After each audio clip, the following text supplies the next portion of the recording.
Llamé a mi novio cerdo asqueroso por saber tanto sobre los cuerpos de sus hermanas y me echó de su casa. Llevábamos un año saliendo. Tiene 3 hermanos pequeños a los que cuida desde que se escapó de casa, porque sus padres eran unos borrachos abusivos. Cuando tenía 18 años consiguió la custodia de todos. Es un currante nato. Y por lo que yo he visto, nunca les ha faltado nada ni a él ni a sus hermanos. Tienen todo lo que necesitan y que yo sepa, nunca se han ido a la cama con hambre por su culpa. Una de las razones por las que me enamoré de él fue por ese lado tan protector que tiene, sobre todo con sus hermanos. No voy a entrar en todos los detalles de cómo se organizan, pero cuando digo que se encarga de todo, es que se encarga de todo. Desde hacer la compra hasta ayudar con los deberes. Lo hace todo. Ha sido como un padre y madre al mismo tiempo, y encima terminó sus estudios. El hermano pequeño incluso lo llama papá. Sus padres son la definición de desastre total. A día de hoy ni siquiera saben si siguen vivos y no tienen más familia. Solo están ellos 4, los únicos que quedan de toda la familia. Pero antes de empezar, me gustaría invitarte a ver la parte 2 y final en mi canal Ana Reddit. El enlace también está dentro del perfil. Anoche dormí en su casa y esta mañana, sobre las 6, su hermana de 12 años entró en la cocina llorando desconsolada. Se había despertado con sangre en las bragas y se asustó muchísimo. Le había bajado la regla por primera vez. Mi novio logró calmarla y le explicó que todo estaba bien, que era algo normal y que no pasaba nada. Le dio una explicación rápida de lo que estaba ocurriendo y le dijo que su cuerpo estaba cambiando. Luego le pidió que se duchara para limpiarse y le explicó dónde estaban las compresas que usaba su hermana mayor, la de 16, y que las usara como ella le había enseñado. Cuando la niña se fue a duchar, él soltó: «Joder, pensaba que aún nos quedaba un añito más». No sé si alguna vez has sentido cómo una palabra puede abrir una grieta en algo que parecía indestructible. Yo lo viví. Esa mañana dije «cerdo asqueroso» y vi cómo sus ojos se apagaban de golpe. No gritó, no me insultó, solo me miró como si yo hubiera empuñado un cuchillo y se lo hubiera clavado en el estómago. Luego, con una frialdad que nunca le había conocido, me dijo: «Lárgate». Yo llevaba aún la camiseta con la que había dormido, y ni siquiera pude ponerme bien los zapatos. Recogí mi bolso a medias, temblando, y salí de su casa con la dignidad hecha polvo. No sabía que sería la última vez que pondría un pie allí. Al principio me dije que había exagerado, que estaba sensible por lo de su hermana, que necesitaba espacio. Pero pasaron las horas y luego los días, y no recibí ni un mensaje ni una llamada. Lo bloqueó todo. WhatsApp, Instagram, hasta el correo electrónico desapareció de mi vida, como si yo fuera una amenaza. Yo no dejaba de repetirme que no quise decirlo en serio, que fue un impulso, que me equivoqué. Pero en el fondo sabía que no era solo una palabra. Fue una traición. Lo acusé, aunque fuera por un segundo, de algo imperdonable. Y él lo sabía. Y sus hermanos también. Un martes por la tarde, mientras intentaba concentrarme en el trabajo en una oficina de seguros de vida en Málaga, un compañero, Antonio, el único que sabía todo, se me acercó y me dijo en voz baja: «Tu chico ha pedido una excedencia. Dijo que necesitaba tiempo». «¿Tiempo? ¿Por qué? ¿Está bien?», pregunté sin pensar, pero ya sabía la respuesta. No lo sé. Parecía roto, como si todo se le hubiera venido encima. Esa noche no pude dormir. Miraba el techo y pensaba en cómo había empezado todo. En lo mucho que admiraba a Marcos, en todo lo que había hecho por sus hermanos, cómo les preparaba el desayuno, cómo los llevaba al médico, cómo se desvivía porque tuvieran lo que él nunca tuvo. Yo me enamoré de su forma de cuidar y lo ataqué justo ahí donde más dolía. El viernes alguien dejó una bolsa de comida frente a mi puerta. Dentro había una nota. Solo decía: «No vengas más». Era su letra. Me desplomé en el suelo. Lloré tanto que me dolía el pecho. Me sentía una intrusa en mi propia vida, una sombra. Intenté ayudar a escondidas. Usé una cuenta secundaria para hacer un pedido grande al supermercado de la zona donde vivían. Pagado con mi tarjeta. Envié materiales escolares. Dejé una tarjeta regalo en el buzón. No sabía si lo recibían o si lo tiraban a la basura. No me importaba. Solo quería hacer algo, lo que fuera. Hasta que una tarde, sentada en un banco frente a la estación María Zambrano, con las manos heladas por el viento, recibí un mensaje de audio de un número desconocido. Era Lucía, la hermana de 16 años. Su voz era firme, pero dolía mucho. «No tienes ni idea de lo que has causado aquí. No solo le rompiste el corazón a él, a todos. Pensábamos que eras diferente. Pensábamos que podríamos confiar en ti». El audio terminó con un silencio tan largo que me hizo sentir como si me hubieran enterrado viva. Pasaron 2 días. Luego 3. Me resigné. Pensé que ese era el final. Hasta que de repente, el lunes por la mañana, mientras yo firmaba un contrato en la oficina, alguien entró sin pedir permiso. Era Lucía. Llevaba un abrigo negro, el pelo recogido en una coleta apretada, y una mirada que no admitía discusión. Me sostuvo la mirada sin pestañear. «¿Quieres arreglar esto?», preguntó. Yo apenas pude asentir. Entonces cierra la boca y ven conmigo. No digas una palabra. La seguí sin pensar. Bajamos las escaleras a toda prisa. Afuera el aire era más frío de lo que recordaba. Entramos en un coche. Ella arrancó sin decir a dónde íbamos. Solo miró por el retrovisor y murmuró: «Espero que no te arrepientas, porque lo que vas a ver te va a cambiar para siempre». Lucía no dijo nada más después de eso. Solo fijó los ojos en la carretera, con las manos firmes en el volante y la mandíbula cerrada, como si estuviera conteniéndose para no echarme del coche en movimiento. Su silencio dolía, y el mío también. El trayecto parecía más largo de lo que era. Cada esquina que ella giraba aumentaba el peso en mi pecho. Quería preguntar a dónde estábamos yendo. Quería saber qué exactamente me esperaba. Pero la verdad es que ya había aprendido que con Lucía no se insiste. Cuando ella quiere hablar, habla. Cuando no, el silencio grita más que cualquier palabra. 20 minutos después, paramos frente a un edificio simple con un letrero discreto. Asociación Luz de Vida, Acogida y Esperanza. Antes de que yo preguntara cualquier cosa, ella ya estaba fuera del coche. Me obligué a salir también. Mis pasos vacilaban como los de una niña a punto de ser reprendida. Y, en el fondo, era exactamente así como me sentía. Entramos. El ambiente era limpio, acogedor. El olor era de pan fresco y témpera. Había dibujos infantiles pegados en las paredes, juguetes organizados en cajas transparentes y un pequeño mural con fotos. Sonrisas, cumpleaños, días en el parque y, en muchas de ellas, él, Marcos. Marcos sonriendo mientras sostenía un bebé en brazos. Marcos leyendo una historia a un grupo de niños de ojos atentos. Marcos enseñando a un niño a atarse los cordones. Marcos pintando una cara en un sábado cualquiera. Marcos siendo todo aquello que un día yo pensé que sabía, pero ahora veía con claridad. Él no fingía ser bueno. Él lo era. «Está en el fondo», dijo Lucía finalmente, con los chicos nuevos. Fui tras ella sin cuestionar, con el estómago revuelto. Pasamos por un pasillo estrecho hasta un área abierta en el fondo, con algunas mesas de madera, hojas esparcidas y voces infantiles mezclándose. Y allí estaba él, sentado en el suelo con 3 chicos, ayudando a uno de ellos a hacer un avioncito de papel. El cabello un poco más largo, la barba sin afeitar, pero la misma mirada firme y bondadosa de siempre. Me quedé congelada en la puerta. Lucía no me llamó. Simplemente cruzó los brazos y se quedó allí, a mi lado, observando a su hermano. Viene aquí todos los sábados. Y domingos. Incluso exhausto. Incluso con los hermanos para cuidar. Incluso con el corazón destrozado. Dijo sin mirarme. ¿Y sabes qué es lo peor? Él no te culpa a ti. Se culpa a sí mismo. Por haber confiado. Aquellas palabras me dilaceraron más de lo que cualquier grito podría haber hecho. Uno de los niños tiró de la camiseta de Marcos, señalándome. Él giró la cara, y por un segundo nuestras miradas se cruzaron. Fue como recibir una bofetada seca en el alma. Sus ojos, que antes me acogían, ahora pasaban por mí como si yo no estuviera allí. Ni rabia, ni dolor, nada. Solo ausencia. Él se levantó con calma, agradeció a los niños y entró por el lateral sin siquiera desviar la mirada. Y allí, en aquel instante, comprendí. No había castigo mayor que el silencio de quien te amaba. Quise correr tras él, quise gritar, arrodillarme, pedir perdón de todas las formas. Pero mis piernas no obedecieron. Lucía seguía allí, de brazos cruzados, como una centinela. Querías entender, ¿no? Querías arreglarlo. Pues empieza por aquí. Él no te va a escuchar todavía. Pero puedes ver con tus propios ojos lo que pisoteaste. Y me quedé. Me quedé hasta que el último niño se fue.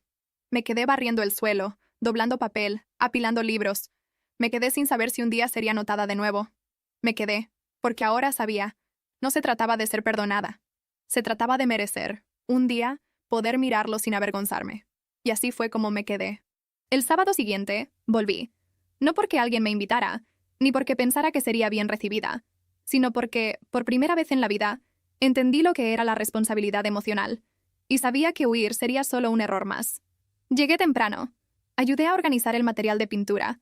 Lavé los vasos de plástico con olor a zumo agrio del viernes. Alineé las sillas de la salita de lectura. Nadie me dijo gracias. Nadie me miró a los ojos. Y estaba bien. No estaba allí para recibir. Marcos llegó el último. Como siempre, con una bolsa de provisiones en una mano y un pastel casero en la otra. Los niños corrieron hacia él como si fuera el Papá Noel de la vida real. Y él, sonriendo, respondió a todos con un cariño que dolía de ver. Dolía porque yo recordaba aquella sonrisa. Y sabía que para mí ahora ya no existía. Cuando me vio, dudó por medio segundo. Solo medio. Y después, simplemente pasó por mi lado como si yo fuera el soporte de la puerta. Seguí en mi rincón. Lucía, por otro lado, me lanzaba miradas afiladas. Era como si estuviera allí solo para asegurarse de que no me olvidara, ni por un segundo, de lo que hice. Y la verdad es que yo necesitaba eso. Fueron semanas así, sin contacto, sin palabra, sin siquiera un rastro de atención por parte de Marcos o de los hermanos. Hasta el más pequeño, que antes me abrazaba al verme, pasó a esconder la cara detrás del brazo de Marcos. El silencio me desollaba por dentro. Pero seguí adelante. Barrí el suelo, cociné arroz, conté historias, empaquetó donaciones. Nunca para llamar la atención, solo para hacer. Era mi forma de hablar, ya que mi voz había perdido el derecho a ser escuchada. Fue un miércoles cualquiera cuando sucedió. Había ido al centro para ayudar a reponer algunas donaciones que estaban desorganizadas en el almacén. Estaba sola en la pequeña sala del fondo, oyendo solo el ruido amortiguado de los niños jugando en el patio, cuando oí la puerta abrirse con fuerza. Era él. Marcos entró como si el mundo se estuviera cayendo sobre sus espaldas. Tiró las cajas en la esquina, se apoyó en la pared y por un instante no parecía notar que yo estaba allí. Su respiración estaba descompasada, los ojos llorosos. Temblaba. «Están cortando la luz de nuevo», murmuró. Más para él que para mí. No me moví. Ya no aguanto más fingir que todo está bien, Lucía. No puedo. Ellos me ven como un superhéroe, pero no lo soy. No sé lo que estoy haciendo. Solo estoy intentándolo. Fue entonces cuando me vio, y su rostro se deshizo. «Ah», susurró dando un paso atrás. «Claro. Tú. Yo». Intenté decir algo, pero las palabras me traicionaron. «Si has venido para ver de cerca el daño, ya lo has visto. Ahora puedes irte». Se dio la vuelta, pero antes de que saliera, finalmente conseguí hablar. «Vine porque entendí que te herí en el peor lugar posible. No estoy aquí por mí. Estoy aquí por vosotros. Y porque mereces que alguien se quede, aunque tú no quieras. Porque tú siempre te quedaste. Por todos». Él no respondió. Pero tampoco se fue. El silencio entre nosotros ahora era otro. Ya no el de repulsión, sino el de dos extraños intentando reaprender a respirarse. Lucía apareció en la puerta poco después. Observó la escena con la misma mirada firme. Él no necesita perdón. Necesita paz. Si vas a quitarle eso también, mejor vete ahora. Yo solo asentí con la cabeza. Y me quedé. Más que nunca. Porque ahora veía que él estaba destrozado por dentro. Y aún así, seguía intentando mantener a todos enteros. Y aquello me hacía amarlo más de lo que jamás amé. Y tal vez por eso dolió tanto cuando me llamó para hablar. No fue una invitación cálida, ni un gesto amistoso. Fue solo una nota, dejada en el armario de donaciones, con su letra. Hoy, después de la cena, sala del fondo. Mi corazón casi saltó por la boca cuando lo leí. Las manos me sudaron. La garganta se me secó. Esperé todo el día con el estómago encogido. Cuando el reloj marcó las 7 de la noche, ya estaba sentada en la sala vacía, esperando, sin saber qué decir, o si tendría siquiera el derecho de decir algo. Él entró sin prisa, cerró la puerta con cuidado y se quedó de pie, apoyado en la pared, mirándome. No había rabia en sus ojos, pero tampoco había ternura, solo cansancio. Un cansancio que venía del alma. «Querías hablar. Ahora tienes la oportunidad. Pero después de esto, seguimos con las reglas de siempre. Discreción, respeto y distancia», dijo, firme. Yo ni siquiera sé por dónde empezar. Confesé, encogida en aquella silla, sintiéndome pequeña. «Entonces empieza por el punto más honesto», respondió él. «¿Por qué me llamaste cerdo?» El aire desapareció de mis pulmones. No pensé. Fue instintivo. Fue idiota. Fue cruel. Y fue imperdonable. Estaba asustada. Con la situación, con la sangre, con la responsabilidad. Y en vez de reaccionar con empatía, ataqué. «Atacaste», repitió él con una media sonrisa amarga. «Y no fue solo a mí. Fue a todo lo que soy». Se acercó 2 pasos. «¿Sabes lo que significa ser llamado cerdo asqueroso mientras estás ayudando a tu hermana de 12 años que se despertó llorando porque pensó que se estaba muriendo? ¿Sabes lo que es pasar la vida entera oyendo que eres un inútil, un monstruo, una basura? Y después de años luchando para reconstruirte, oír eso de alguien a quien amas?» Lloré, silenciosamente, pero él no paró. No soy padre. Legalmente, no soy nada. Pero fui yo quien limpió cada vómito, quien lloró en silencio en el baño mientras hacía cuentas para ver si iba a alcanzar para comprar arroz.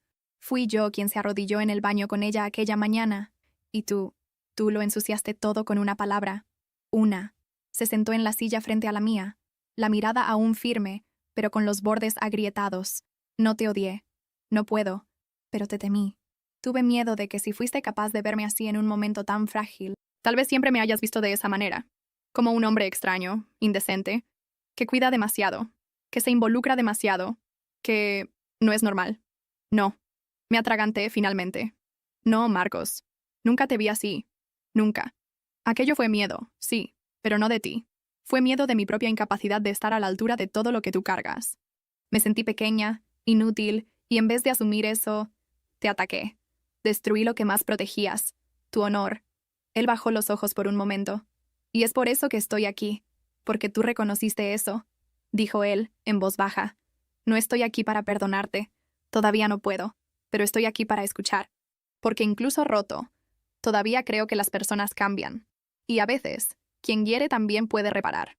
No de la manera que quiere, sino de la manera que puede. En aquel instante, supe. Él no había abierto la puerta, solo había destrabado una rendija. Era el comienzo. La primera grieta en aquel muro de dolor que yo misma había ayudado a levantar.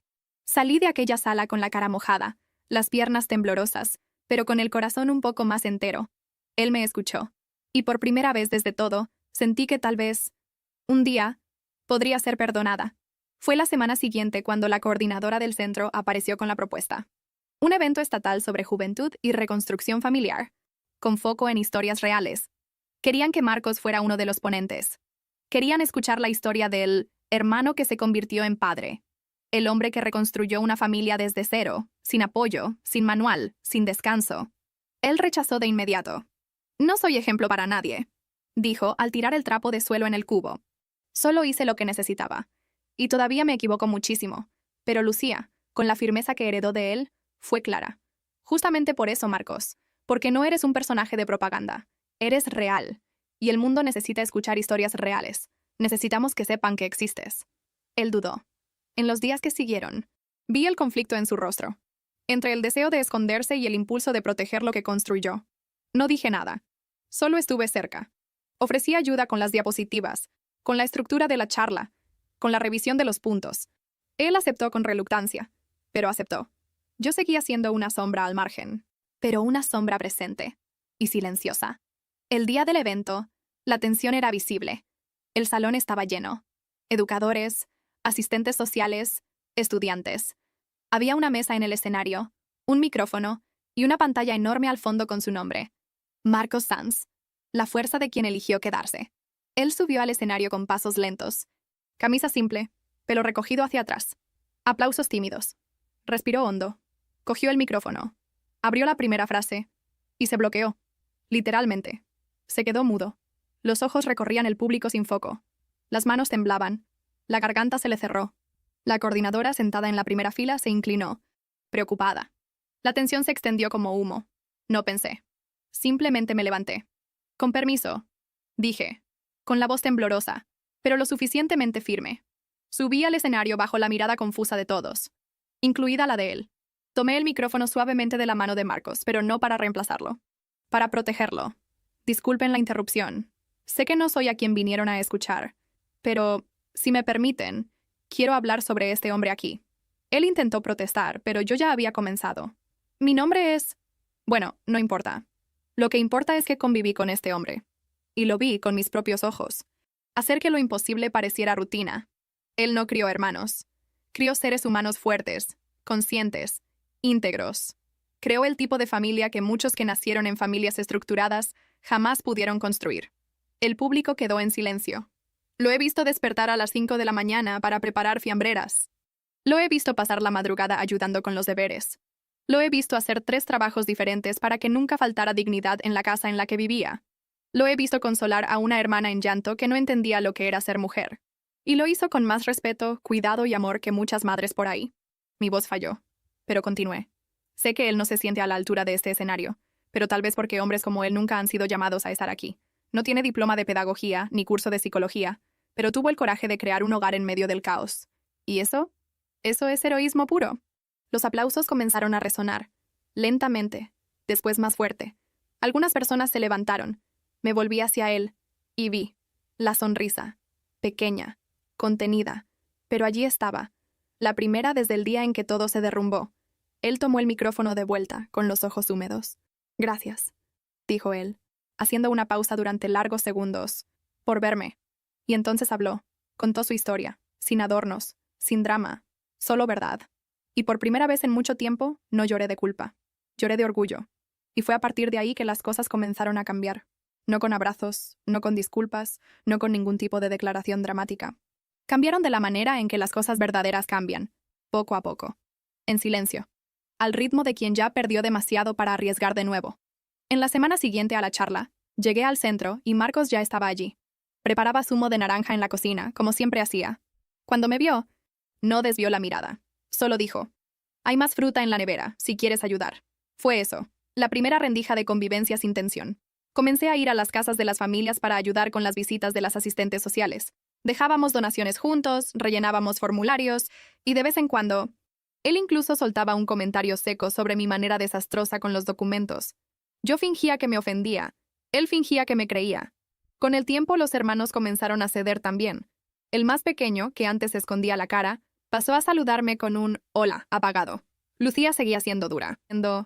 Siempre lo fue. Pero un día, al verme limpiando pintura del suelo después de la clase de arte, solo dijo, «Te olvidaste una esquina allí». Y me entregó un trapo. Puede parecer poco, pero casi lloré. Comencé a formar parte de las conversaciones, de las risas contenidas, de las miradas compartidas. Ya no como novia. Ya no como alguien que pertenecía a aquel hogar, sino como alguien que eligió permanecer por respeto, incluso después de la ruina. Y Marcos ya no evitaba quedarse a solas conmigo. A veces, hablábamos sobre los niños. Otras veces, sobre nada. Hubo una noche en que nos quedamos sentados en la terraza del centro, viendo a los hermanos pequeños jugando con linternas en la oscuridad. No hablamos durante media hora. Pero él me ofreció una manta cuando el viento se volvió más frío, y aquello dijo más que cualquier «te perdono». Nunca hubo una conversación sobre volver. Nunca hubo un beso, un gesto de posesión, o siquiera una insinuación. Porque amar, a veces, no es reconquistar. Es respetar los límites. Es aceptar lo que quedó y hacer de eso un nuevo comienzo. Hoy, meses después, seguimos así. Él sigue cuidando del mundo con la fuerza de quien ya fue ignorado por él. Y yo sigo al lado, no como quien espera algo, sino como quien entendió. De verdad, ¿qué es el amor? Porque amar de verdad es cuando no pides ser amado de vuelta. Es solo estar, entera, presente, reconstruida, sin exigir nada más que la oportunidad de hacer lo correcto. Y esa oportunidad la agarro todos los días, con las dos manos. Y con el corazón que finalmente aprendió que el arrepentimiento solo vale cuando viene acompañado de acción. Y el silencio, el mismo silencio que un día me destruyó, hoy es el espacio donde, despacio, estamos aprendiendo a recomenzar. Días antes de aquella despedida, ocurrió algo que tal vez haya sido el verdadero punto de inflexión entre nosotros. Era una noche común. Los niños se habían ido a dormir temprano. El centro estaba silencioso, y yo lavaba los platos sin prisa, intentando no hacer ruido. Marcos apareció en la cocina de repente, sosteniendo 2 tazas de té. Dejó una cerca de mí, sin decir nada, y se apoyó en el marco de la puerta, observando. Lucía me contó que llegaste a dormir en la acera del hospital cuando Miguel estuvo internado. Comenté, rompiendo el silencio. Él asintió, mirando hacia algún punto fijo más allá de la ventana. No tenía dinero para el autobús. Dormir allí era mejor que volver a casa. Silencio.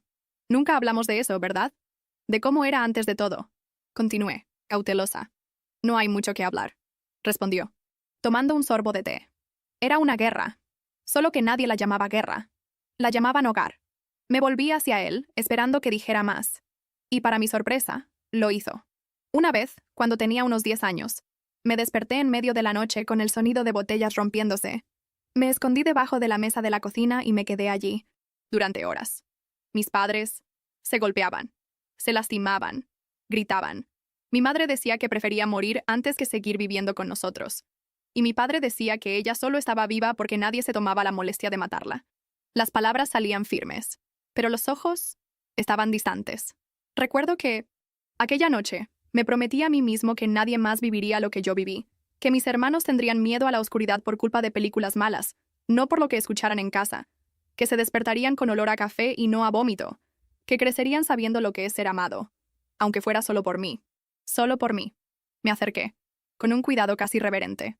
No dije nada. Solo me senté en la silla de al lado y esperé. Cuando dijiste aquella palabra, fue como si mi madre hubiera vuelto, ¿sabes? Aquella mirada. Aquella acusación sucia. Por un momento no te vi a ti, la vi a ella. ¿Y yo? Entré en pánico por dentro. Tragué saliva. Marcos, no tengo palabras que borren aquello. Pero si pudiera dar mi silencio, mi escucha, Mi presencia como un pedido de perdón todos los días, lo haría, por el resto de mi vida. Él me miró. Esta vez, de verdad. No sé si voy a poder perdonarte. De verdad no lo sé. Pero ya no siento rabia. Y eso ya es mucho. Asentí, con un nudo en la garganta. Ya es todo, para mí. Y en aquel instante, no éramos exnovios, ni víctimas de una historia mal contada. Éramos solo dos supervivientes de versiones diferentes del abandono, intentando, de la manera que podíamos, construir algo a partir de los pedazos. No todo lo que se rompe se vuelve basura. A veces, se convierte en refugio. La semana siguiente fue más ligera. Había algo en el aire. No una alegría declarada, pero una quietud menos densa. Como si todos alrededor estuvieran respirando un poco mejor. Como si los hermanos, los niños del centro, y hasta yo hubiéramos finalmente encontrado un ritmo. El viernes, Lucía me mandó un mensaje. Sábado, 3 de la tarde. Pastel de chocolate y globos azules. No te retrases. Leí y releí, intentando entender si aquello era lo que parecía ser. Era el cumpleaños de Miguel, el menor, el el mismo que pasó meses sin mirarme, sin siquiera aceptar un bombón de mi mano. Llegué temprano, como siempre. Ayudaba con los adornos, cortaba las servilletas, organizaba los jugos. Pero esta vez había algo diferente. Nadie me pidió que lo hiciera. Simplemente fui incluida.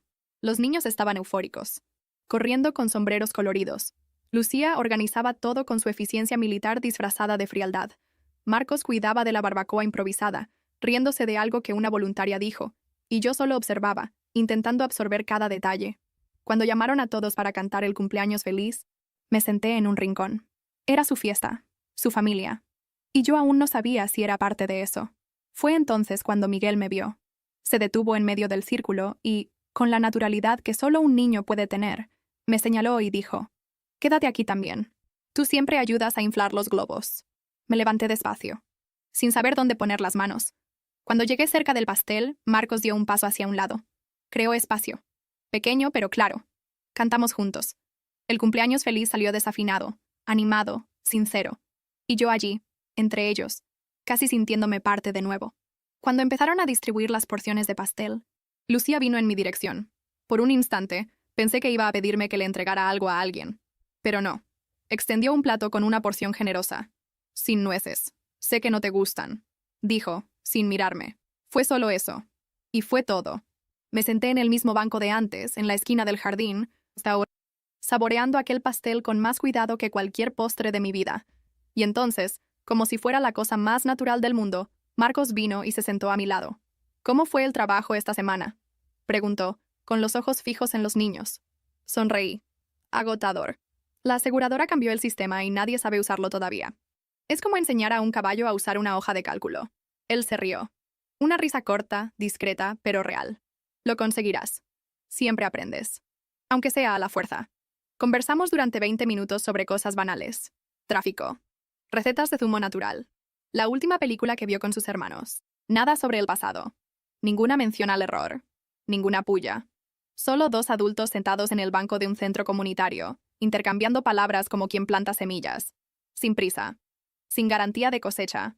Pero con la certeza de que el suelo, ahora, estaba menos árido. Y entendí. La paz no entra con un discurso. Se desliza por las grietas. Y aquel día, por primera vez, la ventana estaba entreabierta. 2 semanas después de aquella fiesta, Marcos me llamó para hablar.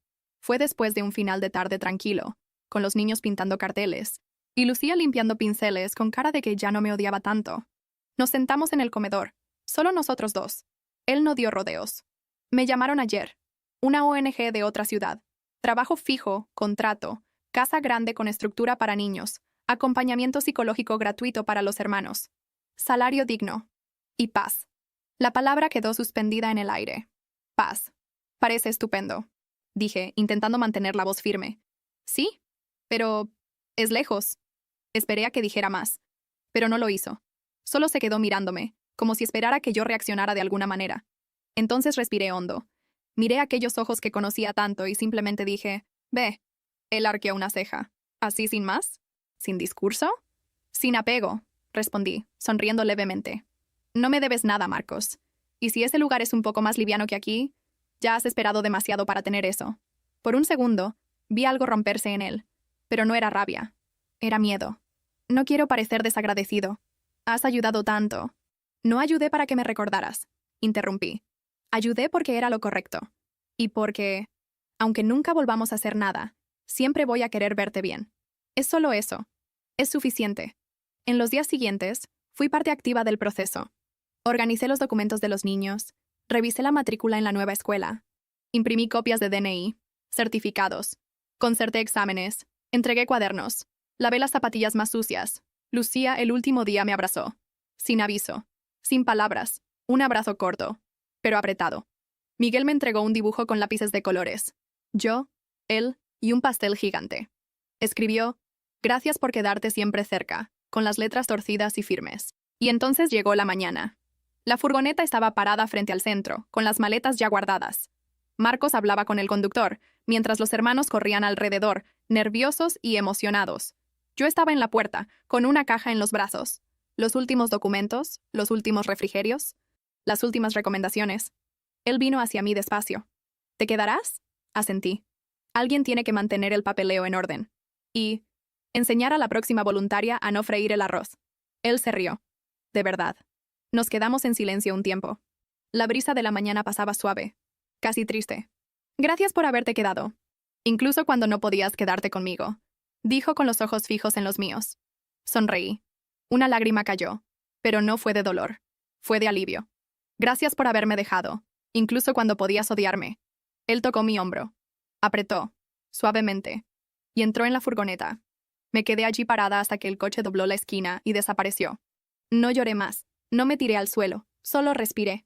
Porque a veces, la mayor forma de amar no es luchar por permanecer juntos, es ayudar a quien amas a irse ligero. Y cuando me volví para entrar, vi el mural de los niños en el pasillo. Entre las fotos, una nueva. Marcos, Miguel y Lucía con un cartel hecho a mano que decía: elegir quedarse es la parte más bonita del amor. Y yo elegí quedarme, entera, reconstruida, en paz. ¿Te gustó el relato? Deja en los comentarios lo que te pareció. No olvides suscribirte al canal y hasta el próximo vídeo.